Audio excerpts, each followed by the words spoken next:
ሰላም እንዴት ናችሁ? ውድ ሀገሬ ልጆች በያላችሁበት ሰላማችሁ ይብዛልኝ። ሙሉዓለም ነኝ። ዛሬ በሌላ ቪዲዮ መጥቻለሁ። የክርስትና እምነት ተከታዮች እንኳን ለፋሲካ በዓል በሰላም አደረሳችሁ። ዛሬ ስቅለት ነው፣ ነገም ነገ ነው። ከዛ እሁድ በዓላችን ነው። እንኳን አደረሳችሁ። ስለዚህ እኔ ነገ ዳቦ እጋግራለሁ። አንዳንድ ዝግጅቶች ምናምን ቅድሚያ ዝግጅት ትላላችሁ። ያው መቼስ በዓል አይደል? ባህል እምነት የትም ሀገር ብትኖሩ ልባችሁ ስጋ በቃ ሰውነታችን ነው እዚህ ያለው እንጂ ልባችን ምናምን ይሄ ባህሉ ምን ኢትዮጵያ ነው ያለው።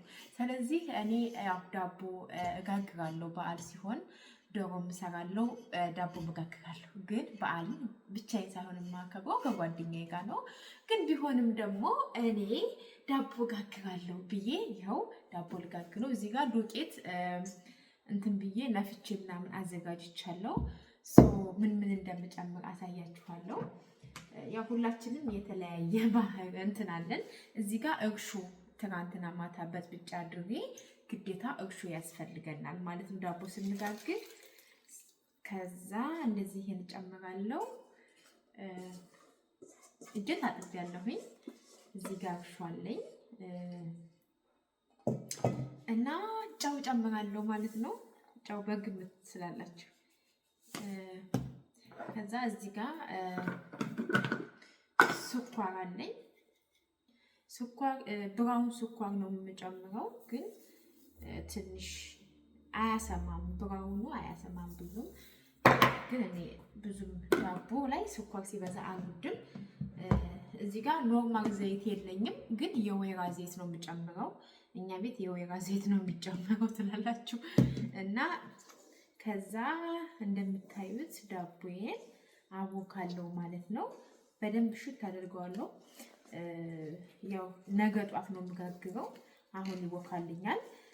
እና ሙዶችዬ ያው የትም ሀገር ብትኖሩ ይሄ ባህላችን ምናምን በቃ ሁሉም ነገር ቆይ ካሜራውን ላቅርበውና ላሳያችሁ። የትም ሀገር ብትኖሩ ግዴታ ይሄ ባህል የሚባል ነገር አለ እና እንደዚህ በደንብ ሽት አደርገዋለሁ። ዱቄቱ የበዛ መሰለኝ። በነገራችን ላይ ዳቦ መጋገሪያዬ በጣም ትንሽ ናት። ሴት ልጅ ባለሙያ መሆኗን የሚታወቀው በአንድ እጇ ዳቦ ስታቦካ ነው ይባላል። ሰምታችኋል።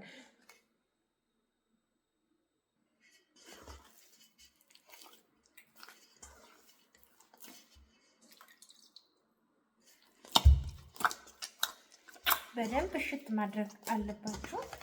እንደምታዩት በደንብ አሽቸዋለሁ።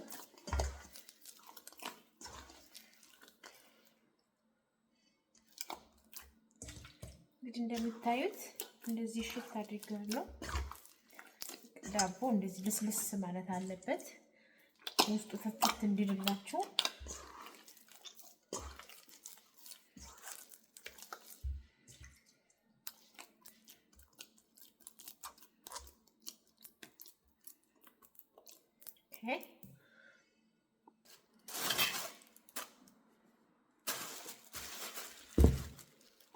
እንግዲህ ዳቦዬን አብኩቻለሁኝ። ለነገ ሬዲ ሆኖ በደንብ ቡክት ብሎ ምናምን ይጠብቀኛል ማለት ነው። አሁን ደግሞ በርበሬ ትንሽ ያቃጥላል። ለእኔ አይደለም ለምን እንደሆነ ምርጥ በርበሬ ነው። ግን ነገ ዶሮ የምሰራበትን በርበሬ አሁን አዋዜ እንሰራ። አዋዜ ስላችሁ እንዴት ነው? ድልህ መሰለኝ አይደል ነው። ድቁስ ምናምን ይባላል። የተለያየ ስም ያለው እሱን ደግሞ እንሰራለን። አብራችሁ ሁሉ እንግዲህ ያው እዚህ ጋር የሚበቃኝን ያህል በርበሬ አድርጌያለሁ። ወይም ደግሞ እዚህ ጋር አለኝና ያለውን ልጨምረው መሰለኝ። አይ ቲንክ ችግር የለውም። እዚህ ጋር በዚህ ጋር መልሼ በርበሬ አድርግበታለሁ፣ ችግር የለውም። እና እዚህ ጋር እንደምታዩት የሚበቃኝን ያህል በርበሬ ጨምሬያለሁ። ከዛ ምን ጨምራለሁ መሰላችሁ? ጨምረው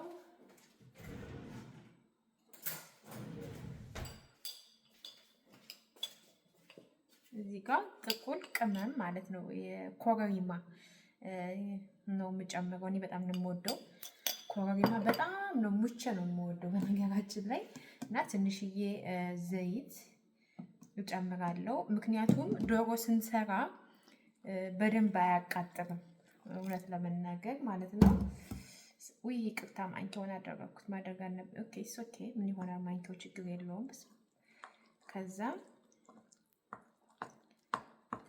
ግን እንትና አዘጋጅቼ ነበር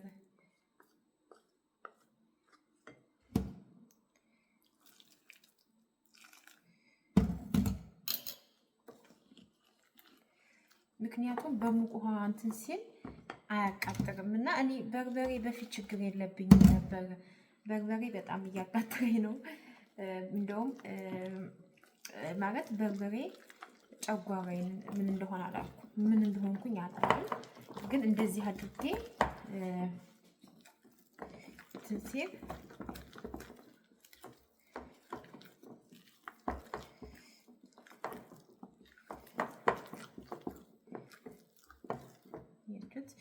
በዚህ ዶሮ ሲሰራ አስባችሁታል?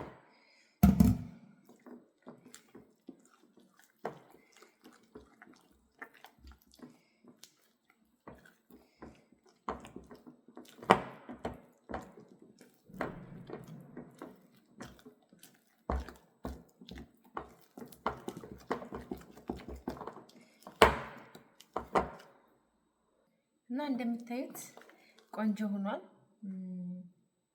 አይ ቲንክ ይበቃዋል። እና እዚህ ጋር በርበሬ ነው ያስቀመጥኩበት እና ምንም አይሆንም ማለት ባደርግበት ችግር የለውም ብዬ አስባለሁ።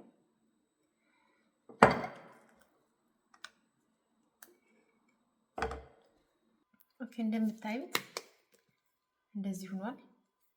ከዛ ከላይ ትንሽዬ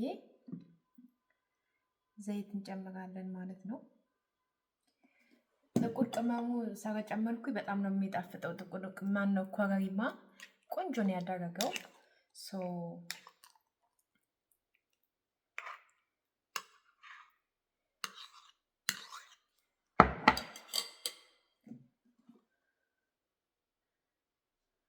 እዚህ እንደምታውቁት ከዛ ሙቅ ውሃ ስለሆነ አሁን ፍሪጅ ውስጥ አልከተውም። ይሄንን ፍሪጅ ውስጥ አልከተውም። ከዛ ውጭ ቁጭ አደርገውና ትንሽ ሲቀዘቅዝ ፍሪጅ ውስጥ ከተዋለሁ ማለት ነው። ከዛም ይሄንን ነገ ዶሮ ሲሰራበት ብዙ አያቃጥርም ማለት ነው። ጋይስ ትወዱታላችሁ ብዬ አስባለሁ። አሰራሬን በጣም ሞክሩት። እኔ የጨመርኩት እንዳያችሁኝ በፊት ነጭ ሽንኩርት ምናምን ጨምር ነበረ። አሁን ግን ነጭ ሽንኩርት አልጨምርም። ጥቁር ወይም ኮረሪማ አይደል? አዎ ኮረሪማ፣ ይሄ ክትፎ ላይ የሚጨመር እሱ በጣም ነው የምወደው። ማርያም በቃ የሆነ ነገር ሲሰራ ብጨምር ደስ ይለኛል እና እሱን ነው የጨመርኩት። ስለዚህ በጣም አሪፍ ነው፣ ሞክሩት፣ ትወዱታላችሁ እና መልካም በዓል ከወዲሁ የኔ ወዶች።